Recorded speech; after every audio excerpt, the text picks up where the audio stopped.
1 and Cyborg Cop 2, so I'm presuming that's what I'm going to be watching soon. So, Problem is, I think Cyborg 2 gives it away, because it says the cyborg awakes.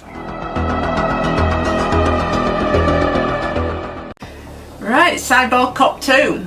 I take it back, a lot of things about Cyborg Cop 1. Cyborg Cop 1, I didn't need a bottle of Jack Daniels to get through it, and an ice cream to cheer me up.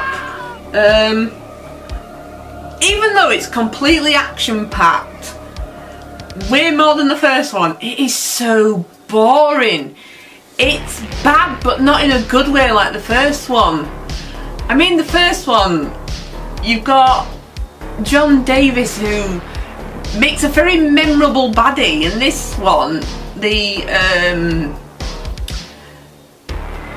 see, it's that bad I can't even remember him. He's that forgetful.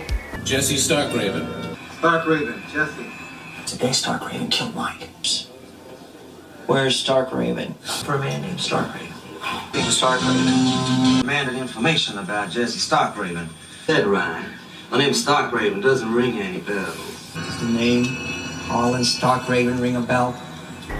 Starhawk, something like that. Star Crush or something, I don't know. I don't think it was Star Crush, that sounds something like Star Lord, that sounds something more Gaylord or something, you know. Oh, even Gaylord would be memorable. It was... No, nothing like that, we're just that church music. Yeah, I'm just about to get round to Oh, that. sorry. Yeah, the soundtrack is probably the worst thing about it. It's either got this really annoying synth music that doesn't sound like it's finished, or it goes on to organ church music that doesn't fit whatsoever. I've got to give first one its due for its soundtrack. I mean, I don't even like country music, but I was relieved when they had a country song in it, because it was like the only decent bit of music in it, in this country saloon bar. And like I said, I'm not a fan of country, but that's how bad the rest of the music is in this. It's absolutely all over the place. It tries to be action-packed all the way through. There's no character development. I mean, the main reason for this is that he kills David Bradley's partner. Remember in the first one we were a bit emotionally involved because they took his brother and turned him into a cop, and we knew things about him, like trying to adopt a young lad. But in this one, the guy doesn't even get one line in it. He says one word before they kill him off. And the only reason why I think they picked this poor actor for is because he looks like Alex F. So I'm presuming Beverly Hills Cop was popular at the time when this came out. So I just feel really sorry for that actor. And it's just about this bad guy. Where do I start with this? Right, the story is he wants payment from this drug lord and showing boobs off straight away, because obviously they're packing drugs, but for whatever reason the people always have to be topless in it, but they had their bottoms on, thankfully. And he wanted his money off this other bad guy, but instead they all start shooting each other, and of course it gets the attention of the cops. So eventually, again, they're not exactly the quickest at showing up. Before, there were a lot of murders and most of the people died. And then they're waiting for the SWAT team again to show up, and guess what? David Bradley's character decides to, I can do it by myself, I'm going off. And then his partner sneaks behind the bad guy and goes around the back of him, says one word, and then he's shot. And it's just, they're just trying to like fill it up with action, because there was just no character development, there was just no real story to it. I mean, even first one, at least the title made sense. I mean, this is Cyborg Cop 2. The cyborg in this isn't even a cop. If it was Cyborg Killer Cop, that would make more sense. But they're just trying to rip Terminator off. They do this program. They were meant to be on death row once he got arrested. And they just decided, you know what, we're going to throw him into this Terminator program.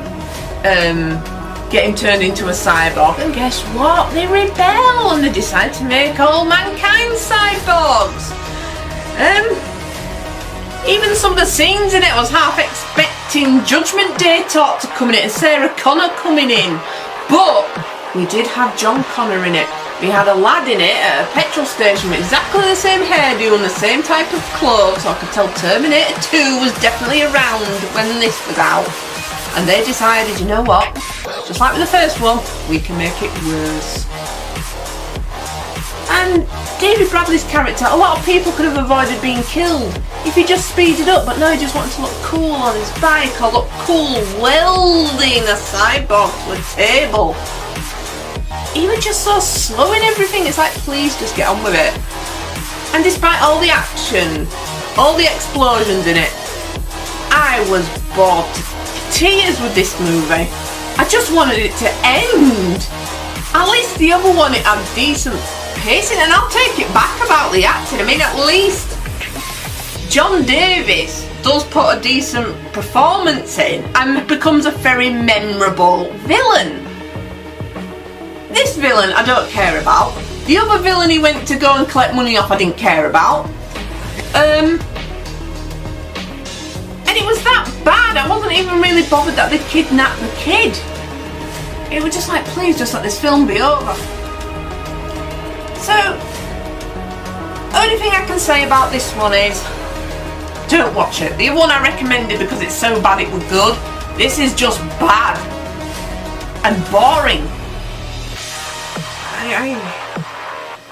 I dread to think what Free's like, because that's only going to get worse and worse, isn't it, really?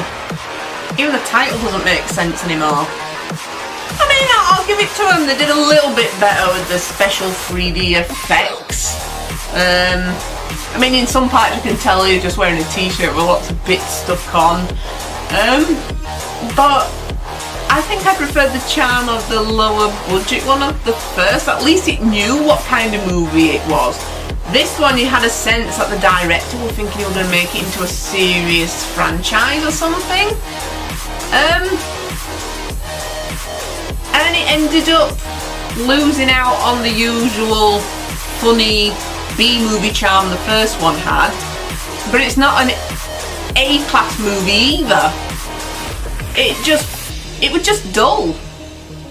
Despite all the explosions, all the extra stunts they put in, the more martial arts they threw in, it was just boring. He didn't give a damn about any of the characters, even the potential love interest woman.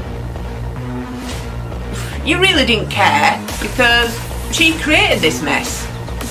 So, the other one I said I'd recommend, the first one, recommend watching because it's so bad it's good. This one I just don't waste your life like I have. It's dull, it's boring, and I never want to watch this, ever again.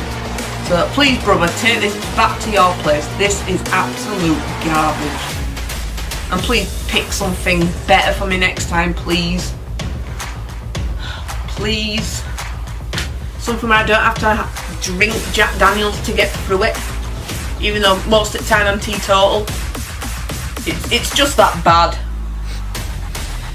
So, right. So, John Davis, cheers for making Cyborg Cop 1 interesting and letting me know how bad that thing is. I can't say any more about it, just don't watch it. Even watching this review, I feel like I'm wasting your time unless I've stopped you from watching it. So, cheers!